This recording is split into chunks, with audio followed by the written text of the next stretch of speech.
วันนี้เรามาถักกระเป๋าใบเล็กๆกันค่ะใบนี้นะคะขนาดเล็กๆค่ะมีไว้สำหรับใส่นะคะสามารถใส่เป็นแบงค์ได้ค่ะพับครึ่งนะคะแล้วใส่เหรียญได้ด้วยค่ะนอกจากนั้นนะคะสามารถใส่พวกการ์ดต่างๆได้อีกด้วยนะคะแล้วเราก็สามารถถือพกไปไหนมาไหนได้เลยค่ะ แทนกระเป๋าใบใหญ่ๆนะคะ ถ้าเราออกไปซื้อของไม่ไกลมากนะคะ อุปกรณ์ที่ใช้วันนี้ยายจ๋าเลือกใช้เป็นตัวเชือกล่มค่ะ ใช้ไม่เยอะนะคะเพื่อนๆ ถ้ามีตัวเชือกล่มเหลืออยู่นะคะ สามารถนำมาถักได้เลยค่ะ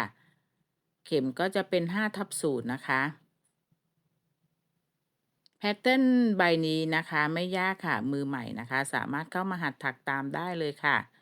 เริ่มต้นที่สลิปน็อตนะคะ แล้วต่อด้วยการถักโซ่ค่ะความยาวโซ่อยู่ที่จำนวน15โซ่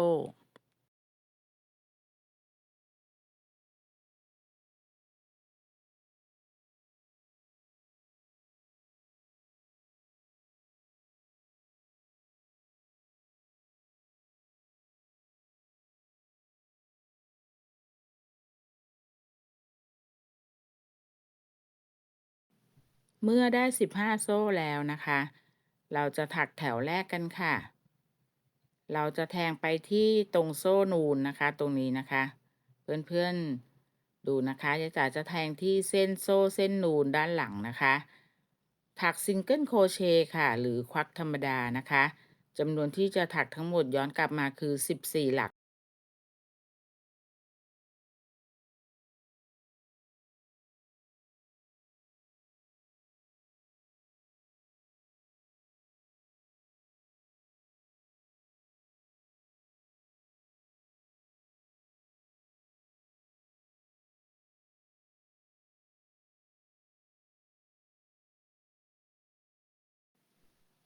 เมื่อได้14หลักแล้วนะคะให้ทำการเก็บปลายไหมก่อนค่ะวิธีการนะคะก็คือแทงลงไปที่หลักสุดท้ายนะคะผ่านไป2ห่วงแบบนี้แล้วเกี่ยวปลายไหมขึ้นมาค่ะเพื่อเป็นการเก็บปลายไหมไปในขณะที่เรากำลังจะถักแถวที่2นะคะเพื่อนๆจะได้ไม่ต้องเสียเวลามาเก็บปลายไหมอีกครั้งหนึ่งค่ะขึ้นต้นแถวที่2โซ่1นะคะแล้วก็หมุนกลับค่ะพลิกกลับชิ้นงานถักต่อค่ะถักย้อนกลับไป ด้วยลายซิงเกิลโครเชต์จำนวน14หลักนะคะพร้อมกับการเก็บปลายไหมนะคะที่เราเกี่ยวขึ้นมาไว้เมื่อตอนเริ่มต้นแถวค่ะ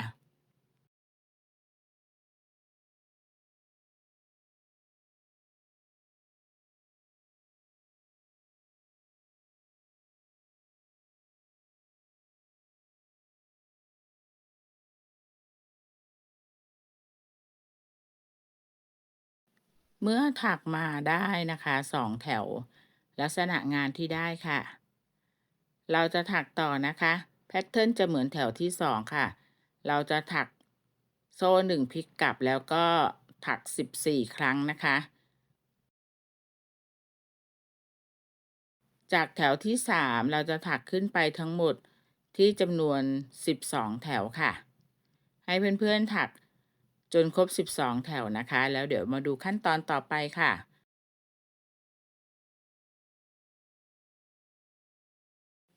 เมื่อถักครบ12แถวนะคะลักษณะงานที่ได้ค่ะเราจะมาถักเก็บด้านข้างนะคะ3ด้านส่วนวิธีการค่ะเราจะไปด้วยกันช้าๆนะคะโดยเฉพาะหลักมุมค่ะเราจะขึ้น1โซ่แล้วแทงซิงเกิลโครเชต์นะคะลงไปในหลักที่1นะคะหลักเดียวกันกับหลักที่เราจบแถวนะคะหรือถักต่อนะคะด้วยลายซิงเกิลโครเชต์นับเมื่อกี้เป็น1นะคะแล้วก็ถักต่อให้ครบ11หลักค่ะ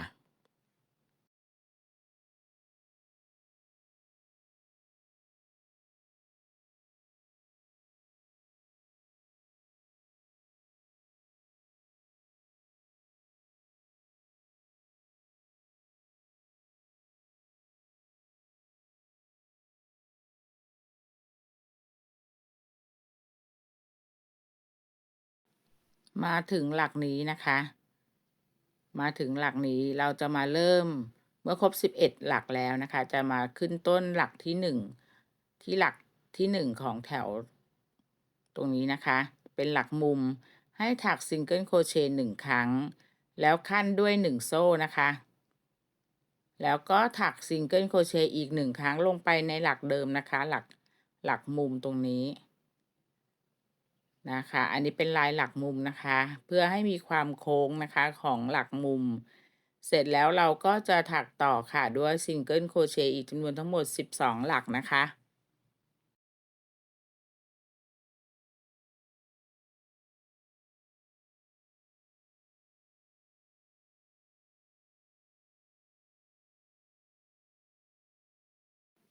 เมื่อถึงหลักสุดท้ายนะคะของแถวตรงนี้นะคะเรานับเป็นหลักมุมเหมือนกันนะคะก็จะทำลายมุมก็คือซิงเกิลโครเชต์1ครั้งแล้วขั้นด้วย1โซ่ต่อด้วยซิงเกิลโครเชต์อีก1ครั้งนะคะลงไปในหลักเดียวกันนะคะเพื่อให้มีความโค้งของมุมค่ะลักษณะงานค่ะจะโค้งเหมือนกันนะคะทั้ง2มุมเสร็จแล้วก็ถักต่อได้เลยค่ะซิงเกิลโครเชต์นะคะเราก็ถักต่อกันจากหลักมุมถักมาอีกจำนวนทั้งหมดคือ11หลักค่ะ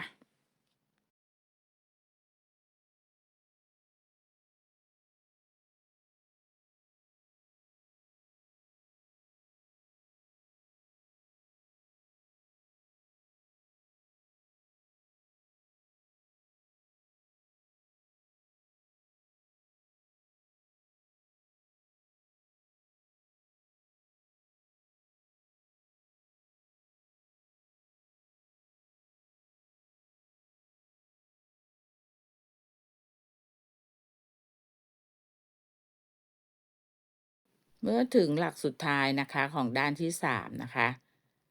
ส่วนด้านที่4นะคะเราจะไม่ถักนะคะด้านนี้เราจะไม่ต้องถักแล้วนะคะเพราะเป็นลายอยู่แล้วเราจะทำการจบแถวค่ะแทงไปกับหลักที่1แล้วก็ซิงเกิลโครเชต์ค่ะเสร็จแล้วนะคะอันนี้จะเป็นแผ่นที่2นะคะส่วนแผ่นที่1นะคะเราถักเสร็จไว้แล้วนะคะให้เพื่อนๆถักทั้งหมดนะคะ2แผ่น รวมแล้วทั้ง4ด้านคือ56หลักนะคะเรามี2แผ่นนะคะลักษณะงานที่ได้ค่ะให้หาตำแหน่งมุมไว้นะคะของอีกแผ่นหนึ่งนี่นะคะให้ทำมาร์กเกอร์ไว้เพราะเดี๋ยวเราจะถักด้านข้างของกระเป๋าเชื่อมกันนะคะแผ่นนี้นะคะเราจะค้างอยู่ที่หลักที่เราจบแถวให้ถักลายโซ่ต่อนะคะจำนวนทั้งหมด9โซ่ค่ะเมื่อได้9โซ่แล้วนะคะเราก็จะไปถักตรงนี้นะคะให้ใส่มาร์กเกอร์ไว้ว่าเดี๋ยวจะเป็นหลักที่เราจะย้อนกลับมาถักเชื่อมนะคะเพื่อนๆเพื่อที่จะได้ไม่งงนะคะเดี๋ยวเราก็นำชิ้นที่2ตรงนี้นะคะให้ด้านผิดเข้าหากันนะคะเราโชว์ด้านถูกเลยนะคะแบบนี้นะคะด้านถูกทั้ง2แผ่นนะคะเสร็จแล้วค่ะเราก็มาแทงลงนะคะที่แผ่นที่2แบบนี้ค่ะในตำแหน่งที่เรามาร์กไว้นะคะว่าจะเป็นหลักที่1ที่เราจะเชื่อมกันทั้ง2แผ่นจะต้องมีจำนวนหลักนับแล้วนะคะทั้ง4ด้านเท่ากันนะคะเพื่อนๆไม่งั้นเดี๋ยวก็กระเป๋าจะเบี้ยวนะคะเสร็จแล้วเราก็ทำการสลิปสติ t ค่ะเกี่ยวไหมผ่านตลอดนะคะลักษณะก็จะเชื่อมกันที่ด้วยเส้นโซ่แล้วให้ทำ1โซ่ค่ะถัก1โซ่เสร็จแล้วนะคะเราจะถักย้อนกลับนะคะเราจะถักย้อนกลับจำนวนที่ถักย้อนกลับมาจะถักทั้งหมด8หลักค่ะส่วนลายที่เราจะถักย้อนกลับมานะคะเราจะแทงที่โซ่เส้นเดียวนะคะ2หลักแรกเราจะถักด้วยสลิปสติ t 2หลักนะคะเสร็จแล้วเราก็จะถักต่ออีก4หลักนะคะด้วยลายซิงเกิลโครเชต์ค่ะ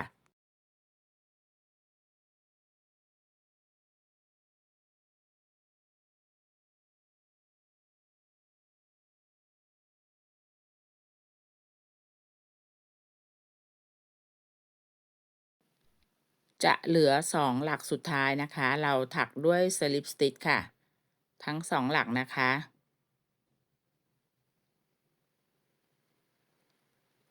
เมื่อเสร็จแล้วนะคะเราถักย้อนกลับมาจำนวนทั้งหมดคือ8หลักเราจะมาแทงลงนะคะในช่องที่ในหลักนะคะที่เราใส่มาร์กเกอร์ไว้นะคะหลักที่2ถัดมานะคะของแผ่นแรกเมื่อกี้นะคะให้เพื่อนๆดึงมาร์กเกอร์ออกได้เลยค่ะหลังจากนี้เราก็ไม่ต้องใส่มาร์กเกอร์แล้วนะคะเพราะว่าเราสามารถรู้แล้วว่าเป็นด้านไหนนะคะที่เราจะเชื่อมกันเราจะแทงลงไปแล้วก็สลิปสติ t ค่ะเสร็จแล้วเราก็ขึ้น1โซ่นะคะแล้วก็พลิกกลับค่ะเราก็จะถักย้อนกลับมานะคะบนหลักทั้งหมดคือ8หลักนะคะเพื่อที่จะกลับมาอีกแผ่นหนึ่งวิธีการถักนะคะเหมือนกันค่ะ2หลักแรกนะคะเราถักด้วยลายสลิปสติ t ค่ะแล้วก็4หลักถัดมานะคะเราก็จะถักด้วยลายซิงเกิลโครเชต์ค่ะวิธีการแทงเราจะแทงที่โซ่เส้นหลังนะคะเส้นเดียวนะคะแล้วก็2หลักที่เหลือก็ใช้ลายสลิปสติ t ค่ะ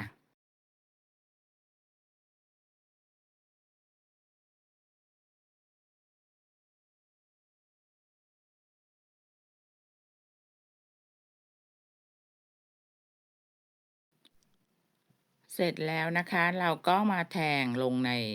หลักถัดไปของอีกแผ่นหนึ่งค่ะสลิปสติ t ขึ้นมาค่ะแล้วเหมือนเดิมค่ะถักเหมือนกันแล้วนะคะโซ่1พลิกกลับชิ้นงานค่ะถักย้อนกลับค่ะแทงที่โซ่เส้นหลังนะคะเราแทงที่โซ่เส้นหลังเส้นเดียวแพทเทิร์นที่ใช้ถักก็คือ2หลักแรกสลิปสติ t ค่ะ4หลักถัดมาค่ะซิงเกิลโครเชต์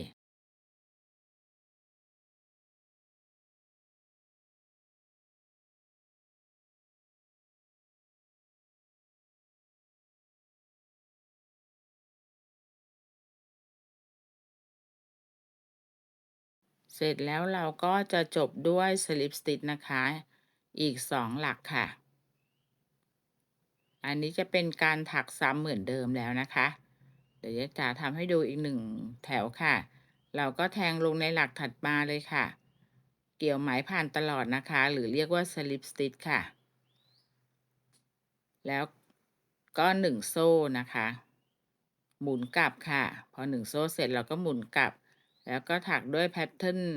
เหมือนเดิมแล้วนะคะอันนี้เป็นการถักซ้ำแล้วนะคะก็คือ2 4 2นะคะสลิปสติ t ที่2หลักแรกแล้วก็4หลักถัดมาก็จะเป็นซิงเกิลโครเชต์เสร็จแล้วนะคะจบแถวด้วยลายสลิปสติ t 2หลักสุดท้ายค่ะ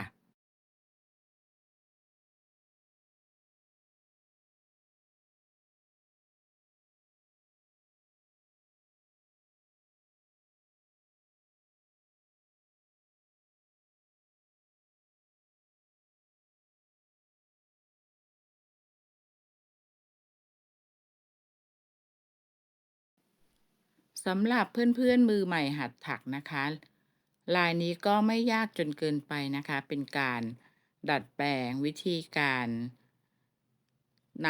ำงาน2แผ่นนะคะมาถักเชื่อมกันนะคะด้วยการถักด้านข้างค่ะก็ฝึกตามได้ค่ะไปด้วยกันช้าๆนะคะทีนี้เราก็จะถักแบบนี้นะคะไปทั้ง3ด้านจนถึงฝั่งนี้ด้วยแพทเทิร์นเหมือนเดิมเลยนะคะยายจ๋าข้ามมาจนถึงขั้นตอนเมื่อถักเสร็จแล้วค่ะลักษณะงานที่ได้นะคะกระเป๋าจะออกมารูปทรงหน้าตาแบบนี้นะคะเสร็จแล้วเดี๋ยวเราจะมาถักลายริมปากกระเป๋ากันนะคะสำหรับลายที่ใช้ถักก็คือการถักสลิปสติ t นะคะไปในทุกๆหลักนะคะโดยรอบค่ะอีก1แถวค่ะ ก่อนจะถักต่อนะคะฝากเพื่อนๆกดไลค์นะคะแล้วก็กดแชร์ส่งกำลังใจมาให้ช่องยายจ๋าด้วยนะคะ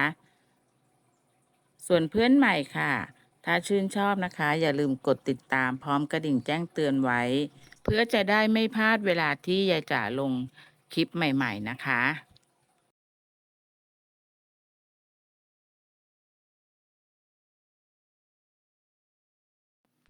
เมื่อถักเสร็จแล้วนะคะลักษณะงานที่ได้ค่ะขอบเขาก็จะมีความหนาขึ้นนะคะตรงนี้จะดูสวยงามขึ้นค่ะแล้วก็ตัดปลายไหมค่ะพร้อมเก็บปลายไหมเข้าไปข้างในกระเป๋าให้เรียบร้อยนะคะ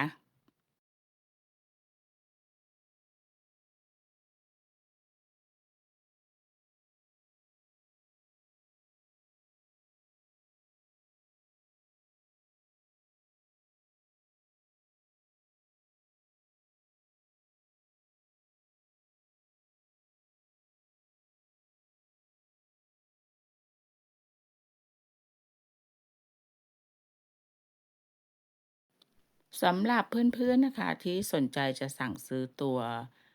วัสดุอุปกรณ์ทั้งหลายแหล่นะคะที่เกี่ยวกับงานถักนะคะเดี๋ยวจ๋าจะมีแนะนำให้เข้าไปในลิงก์ที่ขึ้นอยู่ที่หน้าคลิปนะคะเวลาที่เพื่อนๆเปิดคลิปดูเขาจะมีคำว่าดูผลิตภัณฑ์นะคะก็สามารถคลิกเข้าไปดูก่อนได้เลยนะคะถ้าชื่นชอบนะคะหรือเทียบราคาแล้วโอเคก็สามารถกดสั่งซื้อได้เลยนะคะ ขั้นตอนต่อไปเราจะมาถักในส่วนของ cover นะคะหรือในส่วนของฝากระเป๋าค่ะวิธีการไม่ยากค่ะเราจะถักเหมือนแผ่นกระเป๋าแผ่นนี้เลยนะคะจำนวนที่ขึ้นต้นโซ่เท่ากันค่ะแต่จะต่างกันที่ความสูงของแผ่นสี่เหลี่ยมนะคะเริ่มงานเหมือนกันค่ะสลิปน็อตนะคะแล้วก็ถักความยาวโซ่ที่15โซ่ค่ะ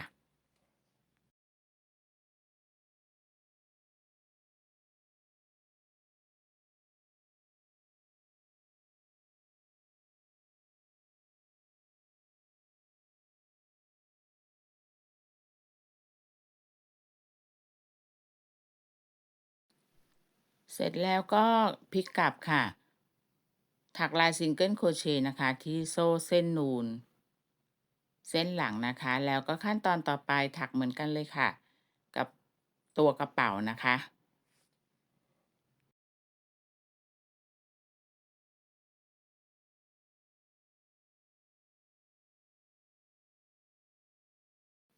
เราจะถักขึ้นมาทั้งหมดนะคะจำนวน16แถวค่ะเสร็จแล้วให้จบอยู่ที่หลักสุดท้ายตรงนี้นะคะให้ทำการเลื่อนห่วงจบแถวค่ะกับหลักที่1นะคะแต่เราไม่ ตรงนี้นะคะเลื่อนห่วงจบได้เลยเสร็จแล้วเพื่อนๆดึงปลายไหมเผื่อไว้นะคะสักประมาณ2 ฟุตเพื่อไว้สำหรับนำไปเย็บติดกับตัวกระเป๋าค่ะ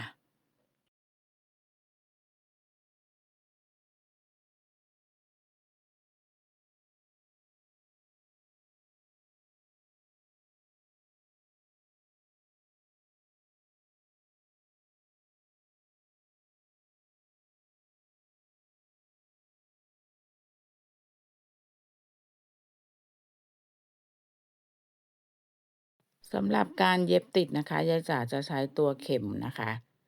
มาช่วยในการเย็บติดนะคะ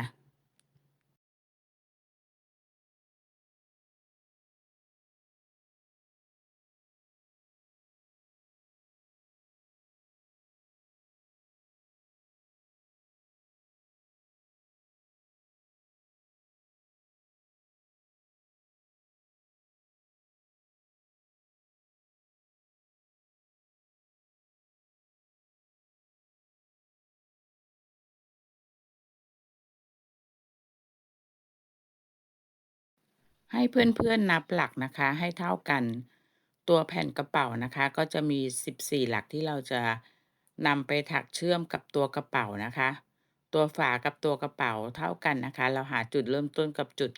สิ้นสุดรวมแล้วก็คือ14หลักนะคะที่เราจะถักเชื่อมกัน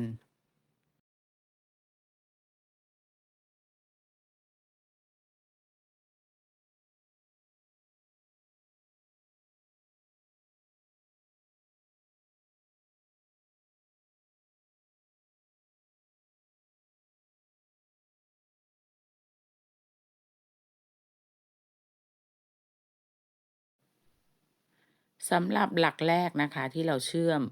หลักแรกกับหลักสุดท้ายนะคะให้เพื่อน เย็บซ้ำนิดหนึ่งนะคะสัก2 รอบ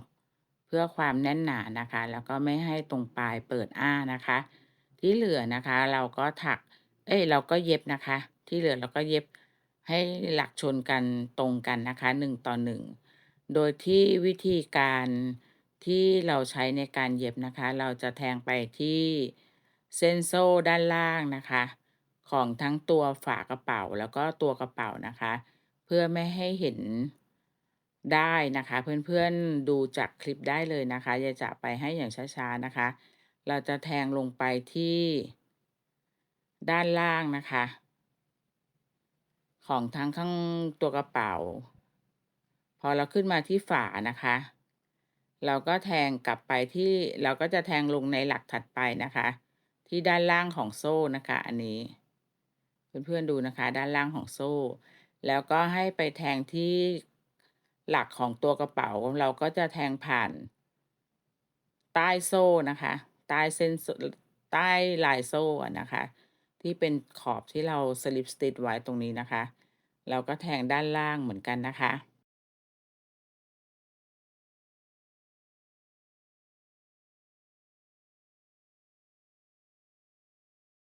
แล้วก็ดึงให้เขาเสมอกันให้เรียบร้อยค่ะเสร็จแล้วนะคะก็เหมือนเดิมค่ะ ตรงตัวกระเป๋าเราก็แทงลงในหลักถัดไปแล้วก็มาแทงที่ฝากระเป๋าในหลักถัดไปนะคะแบบนี้นะคะเราจะทำแบบนี้ไปจนถึงหลักสุดท้ายค่ะแล้วก็ที่บอกนะคะหลักสุดท้ายเราก็เย็บเชื่อมกันสัก2 ครั้งนะคะเพื่อให้ความแน่นหนาของหลักสุดท้ายนะคะ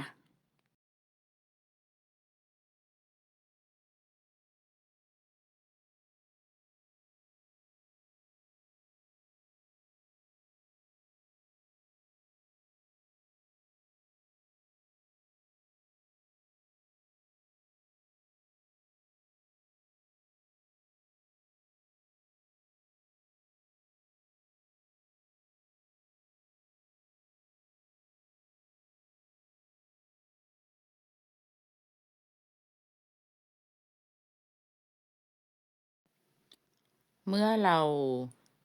เย็บประกบเรียบร้อยแล้วนะคะลักษณะงานที่ได้ค่ะเราก็จบนะคะเราก็เสร็จสามารถเก็บปลายไหมเข้าไปให้เรียบร้อยได้เลยค่ะสำหรับแพทเทิร์นกระเป๋าใบเล็กใบนี้นะคะเพื่อนๆสามารถดัดแปลงให้เป็นใบใหญ่ได้นะคะไม่ยากค่ะเพียงแค่เราถักตัวแผ่นสี่เหลี่ยมเริ่มต้นนะคะ2 แผ่น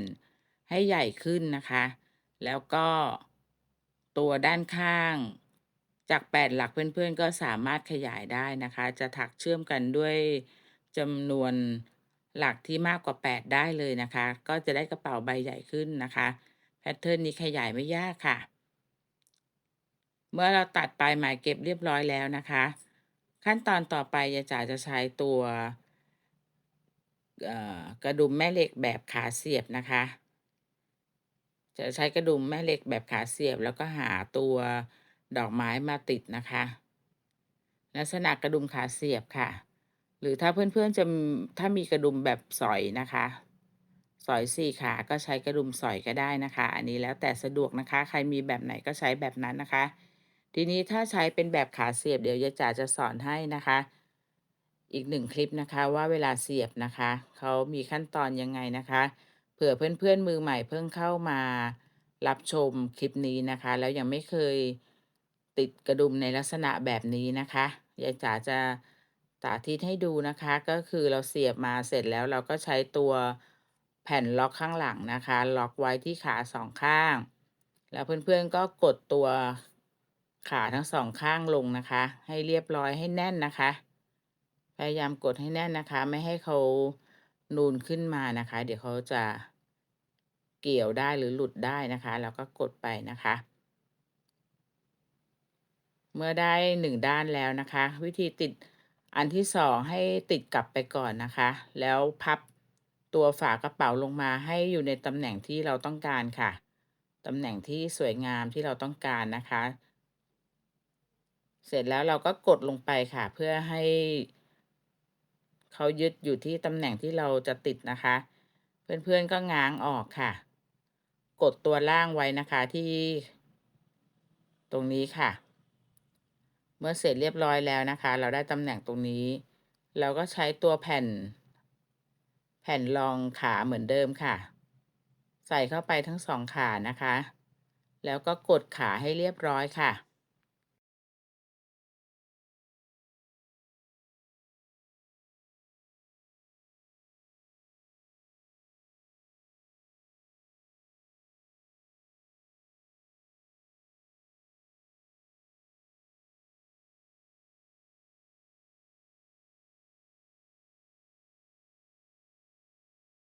เมื่อเราติดเสร็จแล้วนะคะทั้งสองตัวในส่วนของตัวนี้ค่ะเราก็หาตัว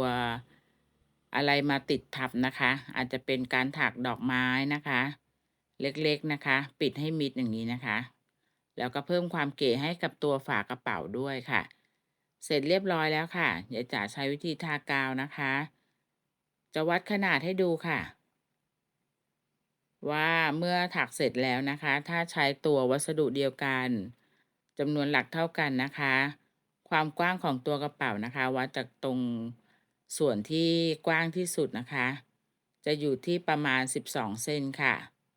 ส่วนความสูงนะคะวัดจากฐานเลยนะคะจนถึงกระเป๋าฝากระเป๋าตรงนี้10เซนค่ะ หวังว่าเพื่อนๆคงจะถูกใจกันนะคะสำหรับกระเป๋าใบนี้ค่ะใบเล็กๆนะคะขนาดกำลังดีค่ะสามารถถือไปแยกไปได้เลยนะคะเพราะว่าสามารถใส่ได้ทั้ง